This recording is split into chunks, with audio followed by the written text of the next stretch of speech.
Esta noche vamos a empezar una serie nueva de Primero de Pedro. Es un libro muy importante. Vamos a aprender cosas prácticas y también cosas doctrinales, aunque la doctrina es la cosa más práctica del mundo, honestamente, ¿no? Y vamos a hablar esta noche de a quién escribe Pedro esta epístola, y vamos a avanzar, Dios mediante, los primeros 6 versículos, nada más. Okay. Mi intención fue enseñar todo el primer capítulo esta noche, pero no va a ser posible. Muy bien, les comento que en un ratito, en no sé, media hora más o menos, vamos a hablar del aliento. La Biblia habla del aliento, que es algo importante. Y me hace recordar de los dos novios, el novio y la novia. Faltaban unos días para casarse, y con toda la emoción también había un poco de nervios. Y el chico le dice a su papá: papá, no sé si voy a poder llevar bien mi matrimonio, porque honestamente mis pies apestan.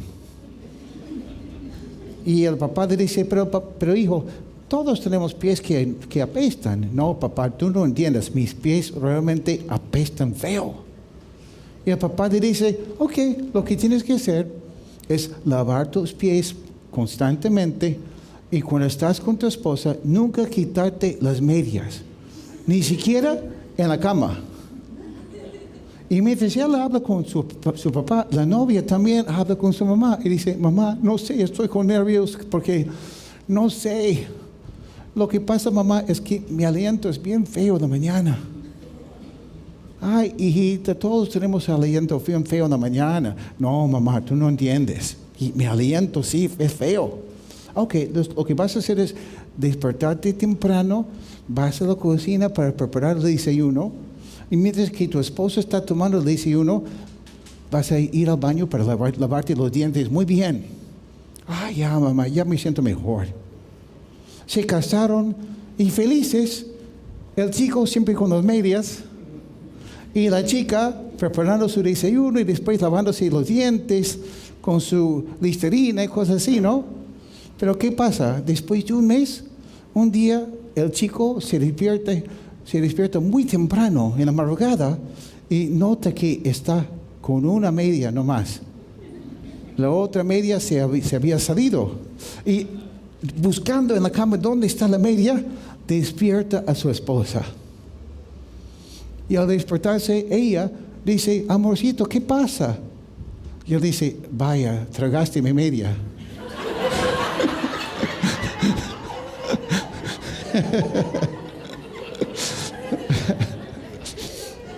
Por si acaso, no ha sido mi experiencia. Bueno, Pedro, quizás es por eso que a veces se desaparecen las medias, ¿no? Cuando lavamos las cosas.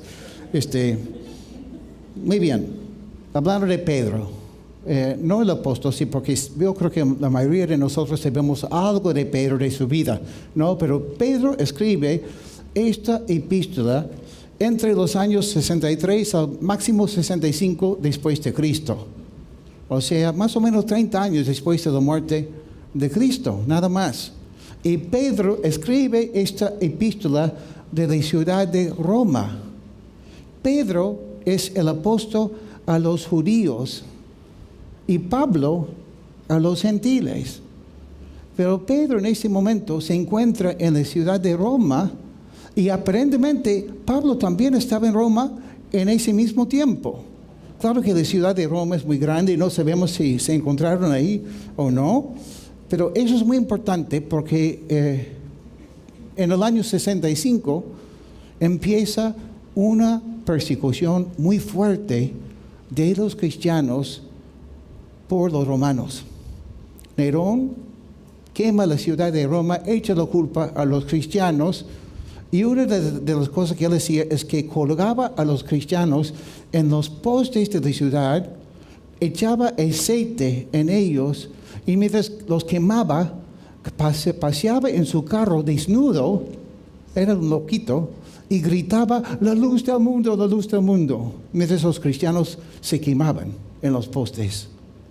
Bueno, Pedro también es asesinado, llega a ser mártir, más o menos en el año 67 después de Cristo. O sea, pasa poco tiempo después de escribir esta epístola, sabiendo que los hermanos ya están enfrentando la persecución, porque no era nada nuevo tampoco, y habla de la persecución, ¿ya? Y sabe que muy pronto, probablemente, él va a morir por su fe. En total, entre los primeros años del cristianismo hasta el Constantino, en el año 300 después de Cristo, se mueren más o menos 6 millones de cristianos por su fe en el Imperio Romano. Históricamente, nosotros en el Perú, en este momento, estamos pasando por un tiempo como cristianos que no es normal. ¿Por qué digo que no es normal? Porque mayormente los cristianos sufren persecución. Y históricamente, y hasta el día de hoy, la mayoría de los cristianos que están vivos hoy en día padecen por su fe, sufren por su fe, están siendo perseguidos. Solamente en los últimos 2 meses ha aumentado bastante la persecución de los cristianos en la China, por ejemplo. Muchos no escuchan de eso porque no ven las noticias que tienen que ver con cosas así. Obvio que hace varios años, muchos años ya, los cristianos sufren mucha persecución en los países musulmanes también.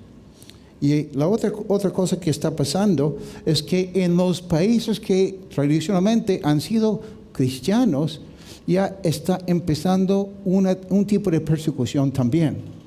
En mi país, por ejemplo, muchos han sido despedidos de sus trabajos por ser cristianos y por hablar de su fe. No en el trabajo, sino en las iglesias. Hay un hombre que ha sido el jefe de los... ¿cómo se llama eso?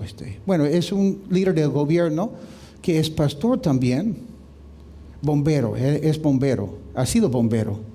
Y ni siquiera en el trabajo habló de su fe, pero había hablado y publicado un libro de la Biblia y la posición de la Biblia en cuanto a los homosexuales hace unos años. Y cuando el gobierno se entera de su posición como cristiano y como pastor, lo despidieron. Además, han sacado juicio en contra de muchos cristianos en las empresas por diferentes motivos. Eso ha pasado en muchos países que han sido históricamente cristianos. Y entonces muchos cristianos se ponen nerviosos cuando se trata de su fe porque saben que pueden también perder sus chambas y cosas así. Ha llegado el momento cuando el bullying más común no es lo que hace la gente hacia los homosexuales, transexuales, etc. Es lo que el mismo gobierno hace a los cristianos. Practica el bullying a los cristianos. Y si no ha llegado esta persecución o ese tipo de persecución a nuestro país todavía, va a llegar. Es cuestión de tiempo.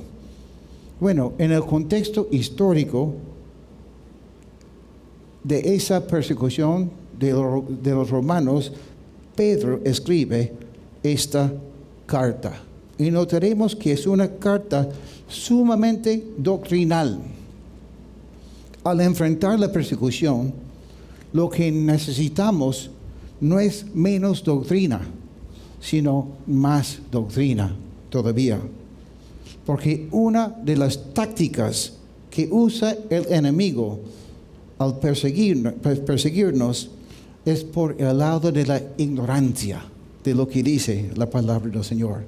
Si somos ignorantes de nuestro Dios, de su palabra y de lo que ha hecho Cristo y quiénes somos en Él, va a ser muy fácil para el enemigo tumbarnos.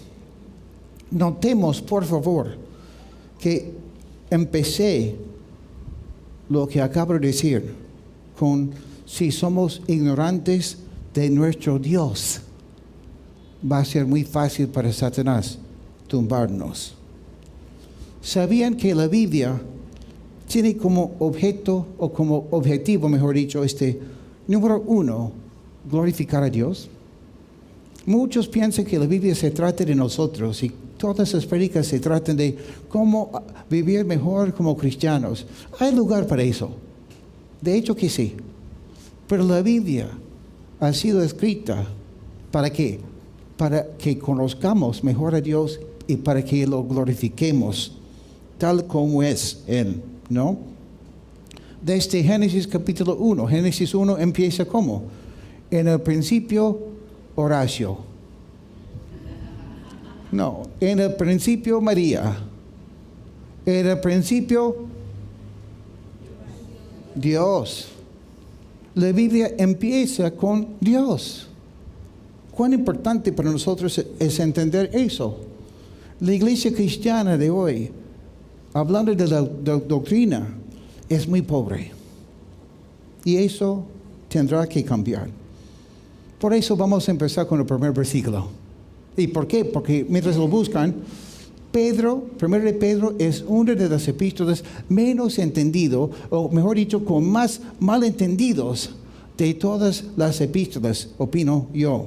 Dice aquí versículo 1, yo Pedro, apóstol de Jesucristo, saludo a los elegidos que se hayan expatriados y dispersos en el Ponto, Galacia, no dice Galaxia por si acaso, Galacia, Capadocia, sí, así se dice en el mismo lugar, Capadocia. Sé porque mi papá ha viajado hasta allá y me corrigió, me dice Brian, ahí no se dicen Capadocia, no dicen Capadocia, sino Capadocia. Asia y Bitinia, y que fueron, etc. Bueno, empieza con el nombre Pedro, que había sido Simón. Después dice apóstol.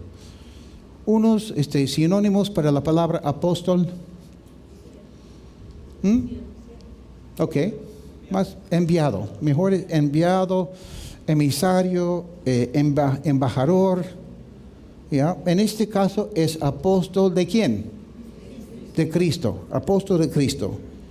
Enviado personalmente por Cristo. Lamentablemente hay personas hoy en día que dicen que son ellos apóstoles, que viven en nuestro tiempo. Un apóstol, bíblicamente hablando, tiene que ser enviado personalmente por Cristo. Entonces, ¿existen apóstoles bíblicamente hoy en día? No. Podemos enviar a las personas de nuestra iglesia para predicarles el Evangelio, las buenas nuevas, pero no son los apóstoles según la Biblia. ¿Y cómo lo sabemos? Primero porque la Biblia lo dice. En Apocalipsis capítulo 21, versículo 14, dice, hablando de la Nueva Jerusalén, dice, la muralla de la ciudad tenía 12 cimientos, en ellos estaban los nombres de los 12 apóstoles del Cordero. Entonces, ¿cuántos apóstoles hay? 12. Justo la semana pasada, un hombre escribió a una página de Calvary Chapel y decía, el apóstol tal. Le mandé un mensaje por inbox, cortito. La Biblia dice que hay 12 apóstoles, nada más, y tú no eres uno de ellos. Dice aquí, saludo a los elegidos que se hayan expatriados y dispersos. ¿Así dice tu Biblia?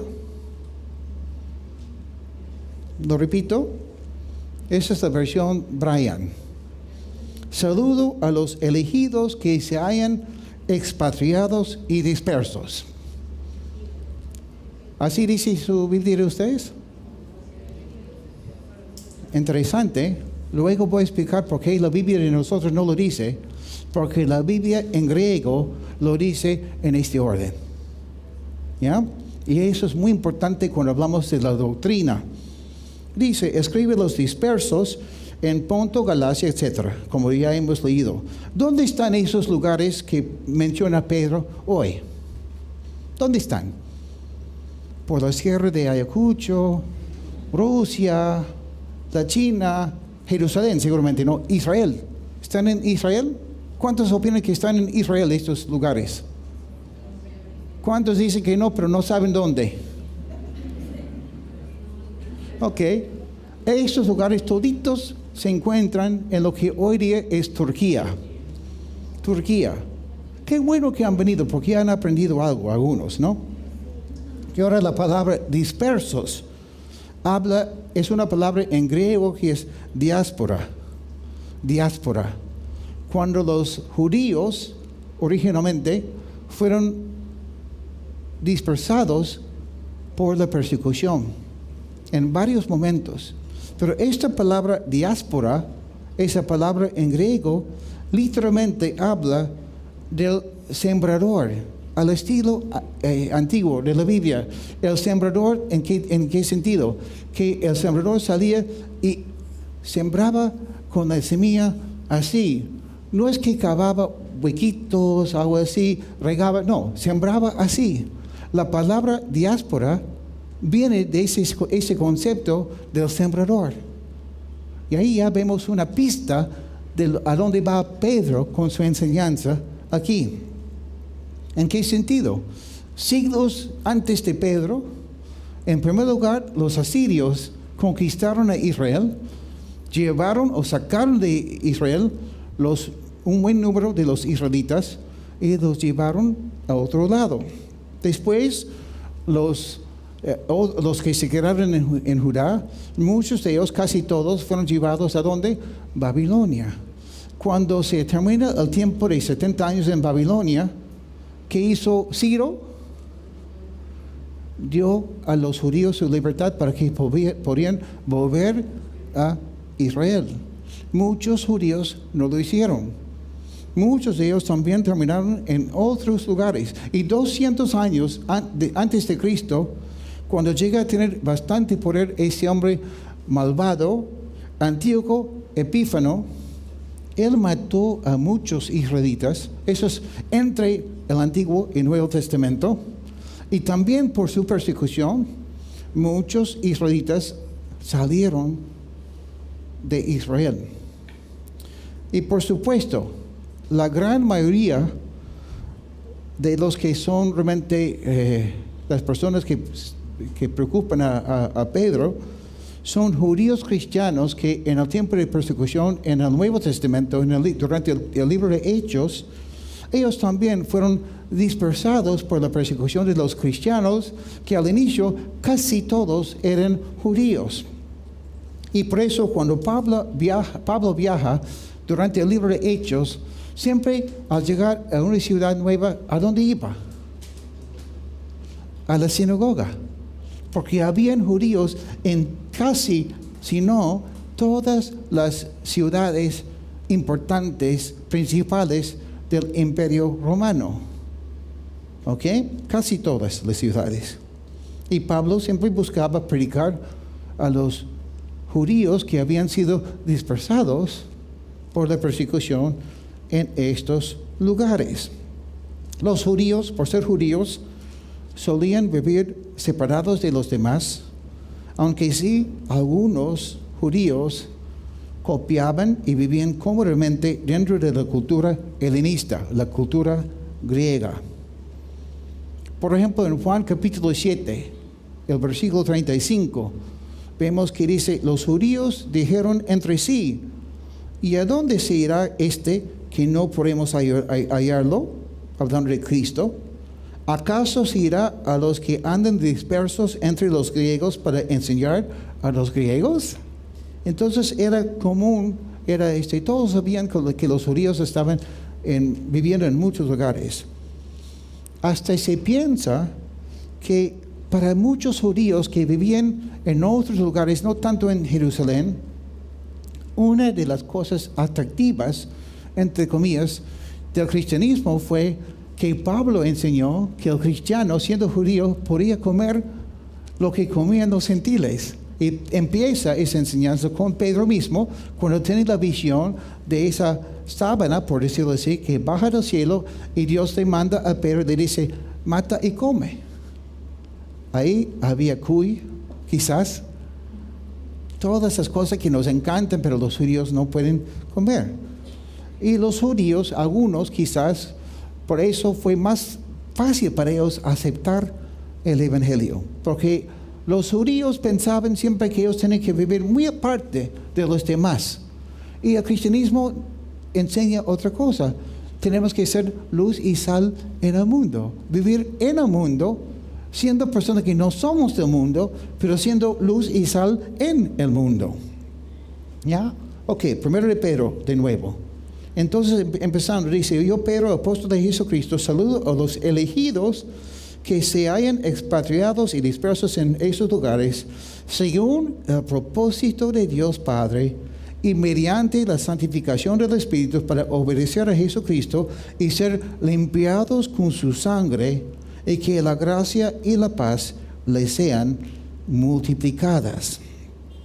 Ok. Eso es muy importante.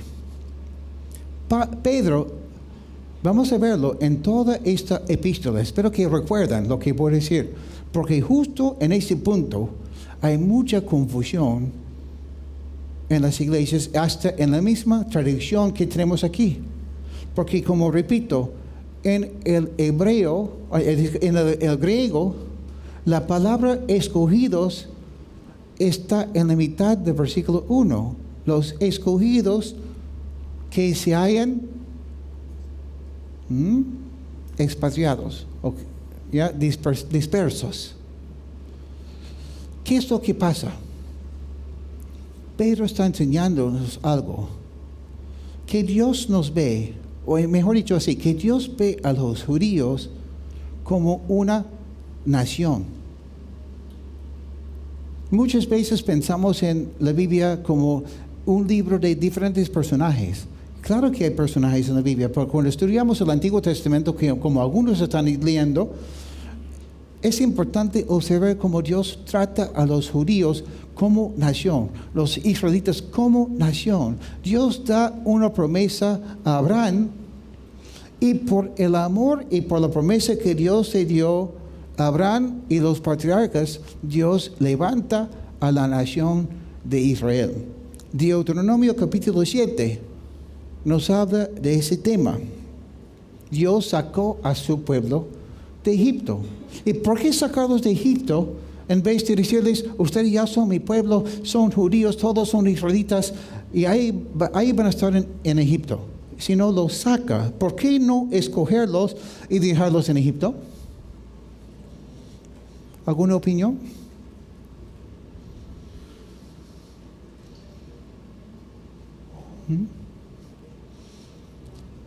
Mejor vemos lo que dice la Biblia entonces, ¿no? Deuteronomio capítulo 7, versículo 6. Hablando a toda la nación de Israel. Tú eres un pueblo santo para el Señor tu Dios. El Señor tu Dios te ha escogido para que le seas un pueblo especial por encima de todos los pueblos que están sobre la tierra. Versículo 7. El Señor los quiere y los ha escogido no porque ustedes sean más numerosos que todos los pueblos, pues ustedes eran el pueblo más insignificante de todos, sino porque el Señor los ama y porque quiso cumplir el juramento que les hizo a sus padres. Entonces Dios escoge a Israel, ¿por qué? A ver. Los escogió, no escucho, por Abraham, claro. Y no los escoge porque es el pueblo más bonito, porque es el pueblo más grande, sino porque Dios había hecho una promesa a Abraham. Muy bien. ¿Y qué quiere decir eso? Que Dios escogió a su pueblo conociéndolos muy bien. Él sabía cómo eran ellos. Esa palabra escoger es muy importante. No se trata aquí de una persona. No se trata ni siquiera de nada más de que Dios había escogido a una nación. ¿Me entienden?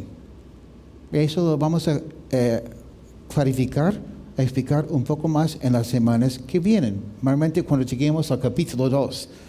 Pero escuchen lo que dice Pablo en Hechos capítulo 13, versículo 17, estoy mal. Hechos 13, 17. Dice, el Dios de Israel eligió a nuestros padres y enalteció a su pueblo. Y aunque ellos vivieron en Egipto como extranjeros, Dios los sacó de ahí con gran despliegue de poder. Entonces Pablo habla de la misma cosa, que Dios había sacado a su pueblo como nación. Entonces, aquí en 1 de Pedro, para dar un resumen, Pedro habla a los judíos que son dispersos y refugiados que son cristianos. Esa es la opción A. La opción B, a los cristianos gentiles. ¿Cuál es la respuesta correcta? ¿Cuántos opinan que la respuesta es A? ¿Cuántos opinan que la respuesta correcta es B? ¿Cuántos piensan que es una pregunta capciosa de Brian? La respuesta es la primera. Pedro está hablando a los judíos que son dispersos o refugiados que son cristianos. Eso es muy importante. Entonces Pedro está hablando directamente a nosotros. No. Eso es muy importante, ¿ya? O sea, cuando Pedro habla aquí de la idea de elegir, se refiere a la nación de Israel. No se refiere a un judío como individuo, mucho menos se refiere a un cristiano. Eso es muy importante porque vamos a ver que muchas personas malinterpretan esos pasajes para decir que Dios desde antes de la fundación del mundo escogió a algunos y rechazó a otros. Y que no existe la voluntad de uno mismo, que no existe el libre albedrío porque Dios ya escogió. Si tú crees en eso, tienes todo el derecho de decirlo, porque no puedes decir que Pedro está enseñando eso, porque no es lo que Pedro está enseñando. Y ahora, ¿qué es lo que pasó? Juan capítulo 1, versículos 1 y 12. Hablando de Cristo como la palabra, dice, la palabra vino a lo suyo. Juan capítulo 1. La palabra vino a lo suyo. ¿A qué se refiere cuando dice a lo suyo? Los judíos, muy bien. Pero los suyos, o sea, los judíos, no lo recibieron. Pero todos los que recibieron, los que la recibieron, a los que creen en su nombre, les dio la potestad de ser hechos hijos de Dios. Entonces, ¿qué pasó con Israel? Israel como nación y no como individuos, porque los primeros cristianos, casi todos, si no todos, eran judíos. Pero como nación, Israel quiso con Cristo, ¿lo recibió? No, rechazaron a Cristo. Y cuando Israel rechaza a Cristo, ¿qué hace Dios? Ok, voy a dar mi evangelio a los gentiles. Y por eso aquí estamos. Y eso es un tema muy largo, tendríamos que estudiar Romanos para explicarlo un poco más, pero uno de los motivos por los cuales Dios ofrece su salvación a los gentiles es para que los judíos se queden con ganas, con celos de experimentar lo que nosotros como gentiles tenemos en el Evangelio. Bueno, en el Nuevo Testamento, entonces, el Evangelio fue predicado a los judíos primero y luego a los gentiles. ¿Ya? Dios siempre ha tenido un propósito para con Israel. En el segundo versículo aquí, empieza el versículo diciendo que los elegidos que se hayan expatriados y dispersos lo han sido por el propósito de Dios. Y ahora, eso es muy importante. Esa palabra propósito en el griego, ¿qué quiere decir? La palabra en griego es prognosin. Desde esa palabra viene la palabra pronóstico o diagnóstico también en el castellano. La palabra aquí, propósito, se trata de algo más amplio y más profundo que la palabra propósito que tenemos en castellano. Es según el conocimiento de Dios desde antemano. No es solo un conocimiento de hechos o de verdades, es un conocimiento íntimo. ¿Ya? El propósito de Dios tiene que ver con lo que Dios ya conoció y lo que conoce acerca de su pueblo. Porque, repito, el tema es la nación de Israel. En esa parte, es en esta parte que vemos muchas veces que el Antiguo Testamento habla, o que Dios habla en el Antiguo Testamento con su pueblo y les recuerda vez tras vez tras vez lo que Él ya había hecho por ellos. ¿Cómo respondieron?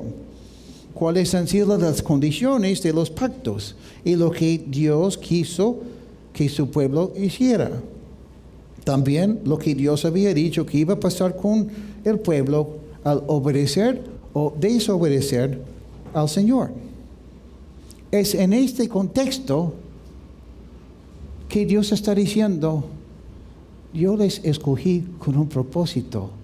La palabra propósito, yo los conozco bien. Sé lo que han vivido, sé cómo me han desobedecido, sé cuál es mi plan para ustedes como nación. Y si interpretamos ese pasaje diciendo que Dios me conoció desde antes de la fundación del mundo, que me escogió como una persona X, podemos creerlo, pero como repito, no es lo que este pasaje está enseñando. La idea expresada aquí es que Dios está diciendo, yo los conozco muy bien. O sea, ¿cuántos aquí conocen al presidente actual del Perú? Sabemos quién es, ¿no? Pero no lo conocemos. Entonces Dios está diciendo a su pueblo, a la nación de Israel, yo sé muy bien quiénes son, los conozco.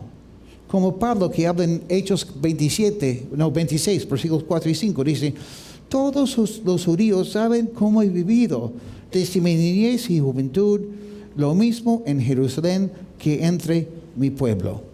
Ellos saben también, lo pueden atestiguar, que desde el principio he vivido según las normas de los fariseos, que es el grupo más riguroso de nuestra religión. O sea, es la misma idea. ¿Ok? Vamos a seguir. Dice aquí, según el propósito de Dios Padre y mediante la santificación del Espíritu. La santificación. Separado.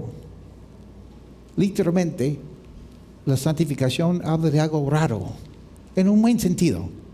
Algo que es único, algo que no es común, algo que es sublime. Y cuando Dios nos llama y nos santifica, es que Dios quiere que seamos algo diferente. Un pueblo diferente, tal como Dios llamó a Israel para que ellos fueran también un pueblo diferente, sublime, separado por y para Dios. Y cuando estamos siendo santificados porque hemos sido declarados santos, estamos aprendiendo en ese proceso de la santificación quiénes somos en el Señor. Igual que los judíos, a largo plazo, poco a poco van a entender quiénes son ellos en Cristo.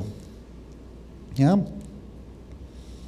Entonces nuestra perspectiva cambia cuando entendemos lo que es el propósito de Dios. No es, Dios tiene un propósito para mí, tengo que descubrir cuál es el propósito para mi vida. El propósito, cuando Dios habla del propósito, es que Dios te conoce muy bien. Te conoce íntimamente. Sabe lo que ha sido tu pasado. Sabe lo que ha sido o lo que es tu presente. Pero no solo eso, hermanos. que Dios no nos ve solamente como individuos, sino nos ve como el cuerpo de Cristo o como nación santa para el Señor. Y a veces nos hemos equivocado porque hemos aprendido un evangelio que pone demasiado énfasis en la persona. Y hemos descuidado la parte que es la enseñanza del cuerpo de Cristo. Y cuán importante es para nosotros aprender que me perteneces. Te pertenezco también, porque somos miembros todos del cuerpo de Cristo. Bueno, ya estoy desviando un poco, ¿ya? Dice aquí nuestro texto, dice, es esta santificación del Espíritu. En nuestra Biblia está traducida la palabra Espíritu con E mayúscula, porque la palabra en griego es pneumatos, empieza con la P y con P mayúscula también. Entonces está muy bien nuestra traducción, pero para entender esa palabra espíritu, bíblicamente tenemos que profundizarnos un poco. Pneumatos o pneuma, aliento o aire. Y no es el aliento de la novia. Es algo bonito, habla de pureza. ¿Y por qué? Porque es el mismo aliento que Dios pone en nuestras vidas. Desde Génesis capítulo 2, cuando Dios crea al hombre, Adán, versículo 7, Génesis 2:7. Entonces del polvo de la tierra Dios, el Señor, formó al hombre e infundió en su nariz aliento de vida.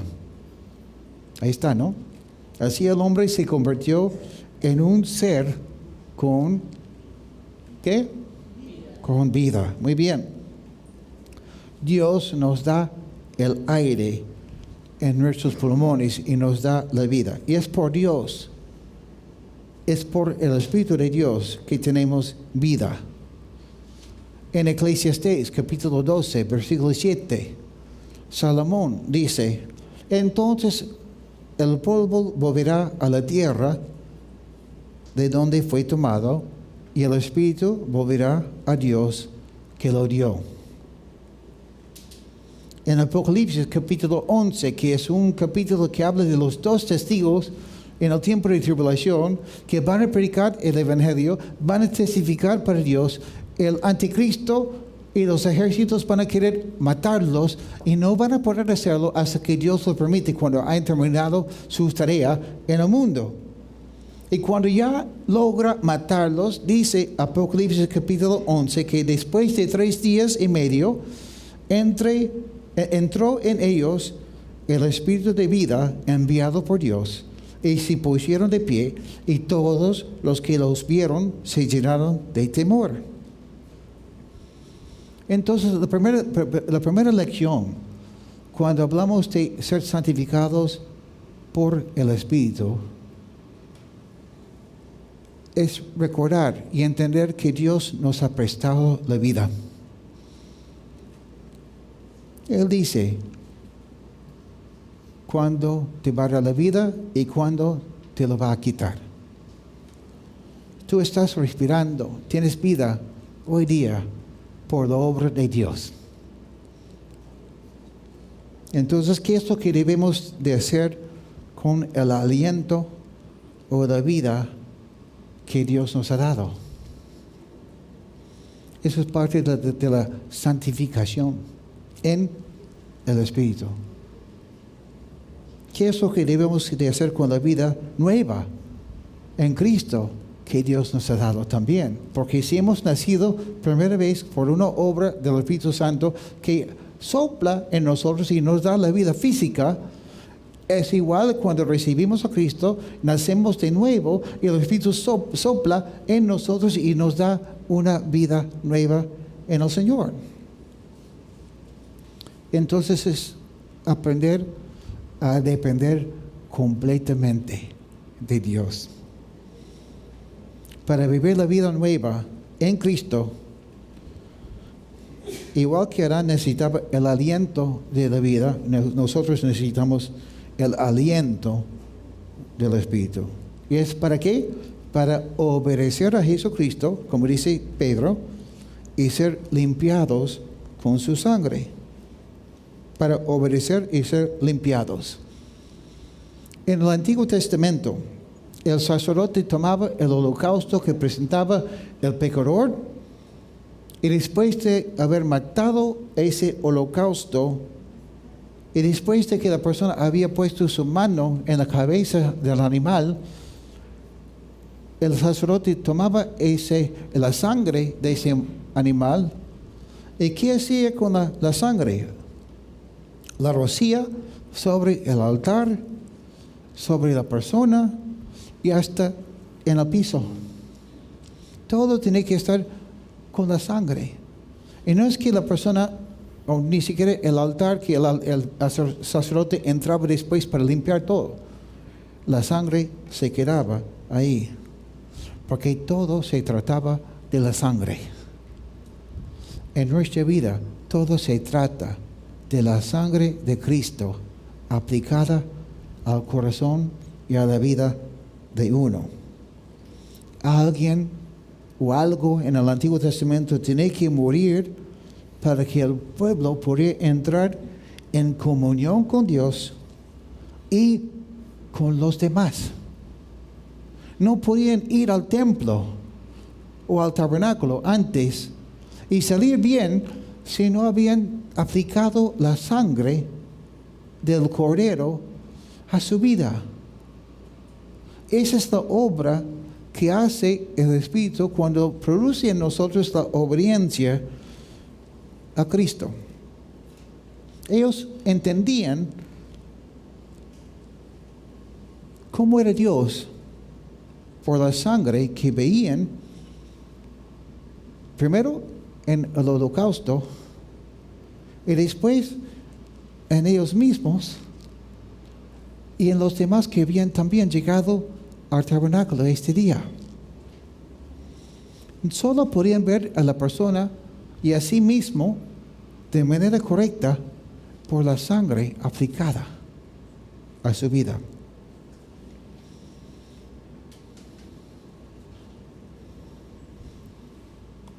Eso tiene mucha aplicación para nosotros, ¿no?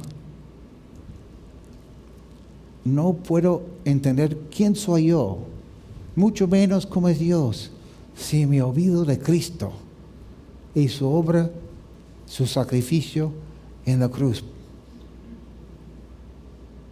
¿Cuántas sectas terminan creyendo en un Dios que no es porque se olvidan de la sangre de Cristo? ¿Cuántos cristianos terminan demasiado rectos, demasiado severos, porque se olvidan de la sangre de Cristo? Y otros cristianos terminan permitiendo cualquier cosa, porque se olvidan de la sangre de Cristo. ¿Y cuántas veces hay pleitos, hay discusiones, hay malentendidos entre personas, porque nos olvidamos de la sangre de Cristo? Ese Jaime no me cae bien, me ha dicho tal cosa. Ay, pero Señor, tú moriste en la cruz por Jaime. Jaime es mi hermano. Ay, Señor, perdóname. Y Señor, yo siento que nunca llego a la meta, que mi vida no vale para nada. Ay, pero por la sangre de Cristo, que murió por mí. Y la iglesia, ¿qué es lo que tiene que ser la parte central de nuestra iglesia? La sangre de Cristo. ¿Cómo puedo yo esperar tener una buena amistad, una buena relación con una persona si no tiene la sangre aplicada a su vida, a su corazón?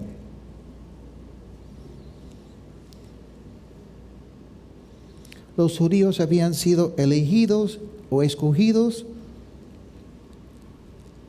y Dios sabía que iban a terminar dispersos por la misma decisión de Dios y por su desobediencia. Y ahora, los judíos cristianos no es por su desobediencia. Es los judíos antes que no habían recibido a Cristo, que no creían, que desobedecían al Señor. Muchos judíos que llegaron a ser cristianos ya estando en esas ciudades alejadas de Jerusalén.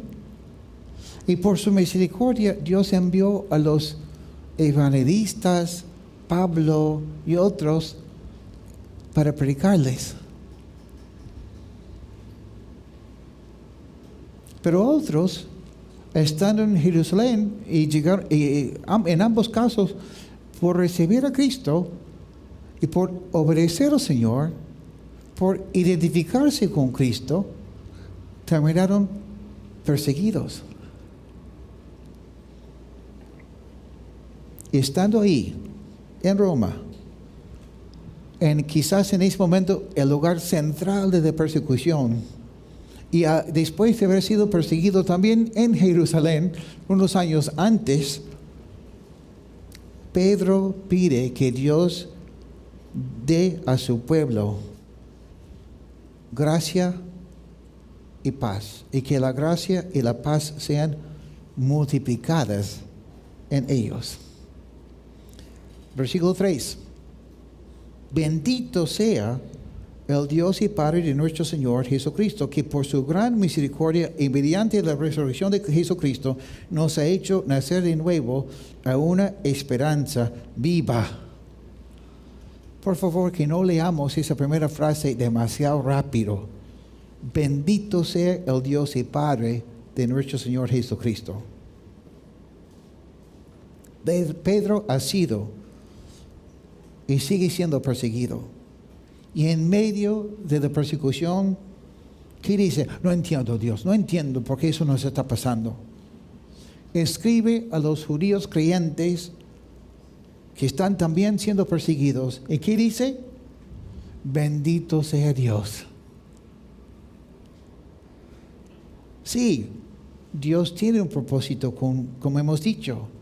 Él tiene un plan para su pueblo, porque los conoce íntimamente. El Padre inicia el plan, el Hijo cumple con el plan en la cruz, y el Espíritu es el aire de Dios, el aliento de Dios en nuestras vidas y para su pueblo judío que conoce a Cristo. A pesar de que ellos habían vivido y habían entendido mal las cosas a veces, habían conocido a Cristo.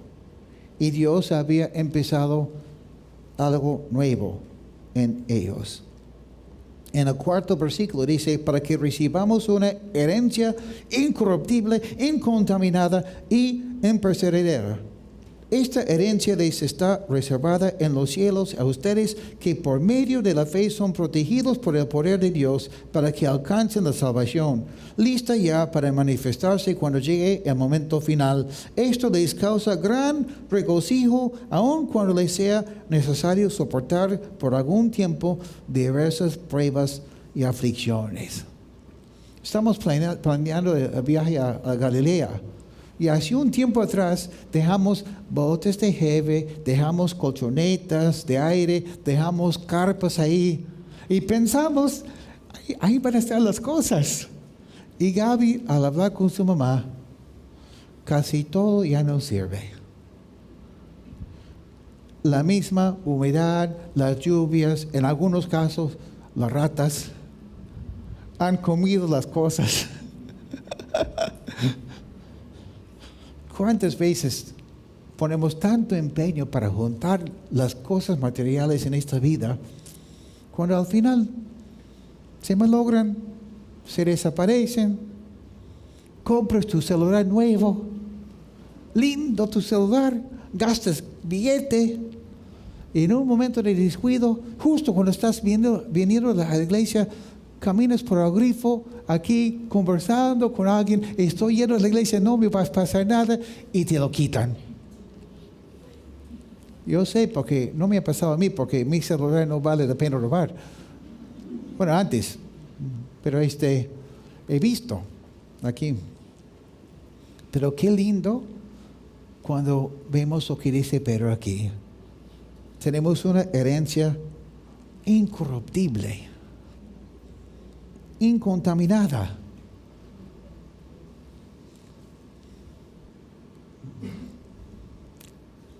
En la tierra nueva, todas las playas van a ser aptas para bañarse. Estoy bromeando, ¿no? Esta herencia está reservada en los cielos. Qué lindo. Llegar ahí, por decirlo así, como siempre la gente dice, ¿no? San Pedro está en la puerta. ¿Tiene una reservación? Ah, sí. Yo me llamo Brian. ¿Brian qué? Brian Van der Kode. Ay, pase, señor. Sí, aquí está tu reserva. ¿No? A ustedes que por medio de la fe son protegidos, y escuchan, protegidos por el poder de Dios para que alcancen la salvación. Pero Brian, ¿no me has dicho que están siendo perseguidos? Que muchos cristianos, 6 millones de cristianos en ese tiempo fueron matados por su fe. ¿Y cómo dice aquí que han sido protegidos? ¿Protegidos en qué sentido? Protegidos por el poder de Dios para que alcancen la salvación. Honestamente, hermanos, nos preocupamos demasiado por esta vida. Esta vida es muy corta y la eternidad es muy larga. Estaba pensando hoy día que, aunque ya estoy entrando a lo que va a ser pronto, la tercera edad, cuando comparo mi vida acá con la eternidad, estoy en pañales todavía. Ni siquiera en pañales. No sé cómo decirlo, ¿no? Y me gusta porque dice, lista ya para manifestarse cuando llegue el momento final. Qué bacán es eso, ¿no? El momento final. Cuando llegue el final, no vamos a tener que preocuparnos y decir, ay, pero voy a llegar porque ahí está Satanás. No, ya llegó el final. Cuando se termina ese partido, se termina. Eso es bueno para mí, pero quizás para otros no tanto, ¿no? Los que son humildes, que se someten a Dios, tienen esa promesa de la eternidad. Pero hay esa gente que dice, ay, pero yo soy una persona fresca, voy a esperar. Por si acaso, en el infierno no hay ninguna persona fresca. No hay nada fresco ahí. Y por eso, Señor, gracias. Dice Pedro, bendito sea Señor.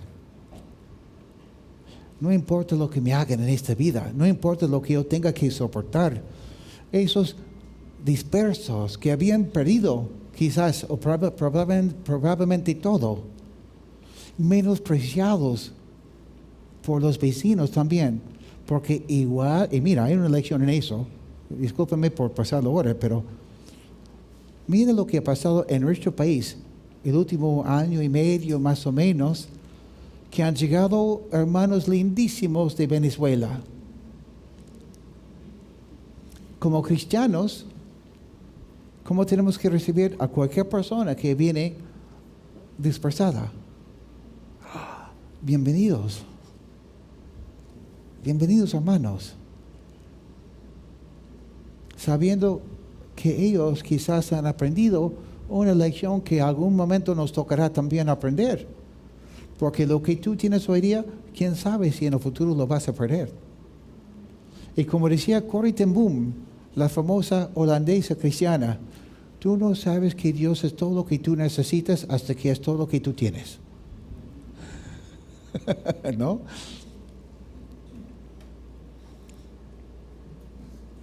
Esto les causa gran regocijo, aun cuando les sea necesario soportar por algún tiempo diversas pruebas y aflicciones. Ojo, a pesar de sus antepasados, a pesar de la falta de fe de su nación, ellos estaban siendo perseguidos no por lo malo, sino por algo bueno que estaba pasando en sus vidas. Estaban conociendo a Cristo a través de la persecución, conocerlo aún más. Su esperanza no tenía por qué estar en este mundo, ni en la herencia de este mundo, ni en la falta de ella, sino en lo que Dios tenía planeado para ellos. ¿Dónde está tu enfoque? ¿Pasas toda la semana preocupada por este mundo, por esta vida tan corta? ¿O tienes la misma perspectiva que tiene Pedro? Señor, mi herencia, ahí está. Mi tesoro, ahí está. Tú, Señor, eres mi herencia. Tú eres mi tesoro. Y lo demás, Señor, lo que tú quieras. Porque para mí basta estar contigo. Basta estar en tu presencia, Señor. En este mundo, si tú ves que me conviene sufrir un poco para conocerte mejor, está bien, Señor, aunque duela. No es la perspectiva que tienen muchas iglesias, pero es la perspectiva bíblica. Rapidito. Los traductores han cambiado la posición de esa palabra escogidos por una doctrina que creen ellos muchas veces, que es el calvinismo, que pone el énfasis en, o que ellos creen que Dios, te escojo a ti no, a ti sí, a ti no, aunque no le dicen así. Y al final nadie tiene libre albedrío. Pero aquí es obvio, cuando lo ponemos en el orden que ha sido escrito en griego, no se trata de la elección de una persona, sino de una nación. Y como repito, lo vamos a ver más todavía en el capítulo 2. Y qué bueno que sea así, ¿no? Ok, pónganse de pie y vamos a orar para terminar esta parte. Señor, hemos venido esta noche y quizás no sabemos qué es lo que está enfrentando un hermano o una hermana aquí esta noche. Quizás estaba pensando en esa confusión doctrinal, pensando que no eres justo porque habías rechazado a una persona aún antes de nacer y habías escogido a otra. Pero gracias, Señor, porque tu palabra nos enseña que no es así necesariamente. Además, Señor, gracias porque en medio de las persecuciones, en medio de las aflicciones, tú prometes, igual que has sido fiel y sigues siendo fiel con tu pueblo de Israel, por el amor que tú tuviste para Abraham, Señor, tenemos a una persona aún más importante. Llevamos tu nombre, Cristo. Y si llevamos tu nombre, no solo nos amas como persona, sino amas, Padre, a tu Hijo. Y tú vas a cumplir con tu palabra porque hemos tenido la sangre de Cristo aplicada a nuestra vida y nuestro corazón. Entonces esperamos en ti. Con gran regocijo esperamos tu venida. Con gran gozo en nuestro corazón, Señor, celebramos tu fidelidad. Y ahora, Señor, permítanos seguir aprendiendo un poco más y conversando en grupos pequeños. Te lo pedimos en el nombre de Jesús. Amén.